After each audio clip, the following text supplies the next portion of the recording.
Avez-vous des enfants? Oui? Non? Peut-être.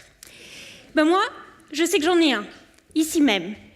Il parle tout le temps, il court pour enquiquiner les gens dans l'avion, et puis il fait plein de câlins. Mais pour quelques enfants, tout ça, ça peut poser problème. Alors, l'enseignant ou le parent peut observer des difficultés à parler, à marcher, à entrer en contact. L'enfant va être référé à des professionnels qui, parfois, diagnostiquent un trouble du développement. Par exemple, ce qu'on appelle l'autisme. Mais l'autisme, c'est un spectre. Ça a plusieurs formes, avec plein de symptômes, de causes et de présentations différentes. Et tout cela interagit, on ne sait pas très bien comment. Alors, durant ma thèse, je me suis concentrée sur un facteur de risque, parmi tant d'autres. J'ai étudié des patients qui ont une variation génétique rare. Plus spécifiquement, une variation en nombre de copies en CESP11.2. Bon, c'est dit.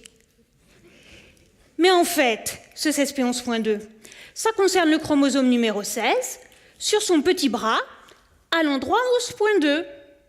Et ce petit fragment de chromosome, il y a une personne sur 1000 chez qui il n'y en a pas assez, ou alors chez qui il y en a trop. Ces gens ont la variation génétique qui m'intéresse. Et 20% d'entre eux ont aussi un trouble autistique. Mais quel est le mécanisme pour aller de la génétique au comportement? Eh bien, aidons-nous du cerveau. Ma question de thèse, est-ce qu'il y a des différences dans toutes les petites régions cérébrales de mes patients comparées à la population générale? Alors, j'ai rencontré environ 150 enfants et parents qui ont cette variation génétique. Je les ai allongés longtemps dans une IRM pour faire des images très précises de leur cerveau.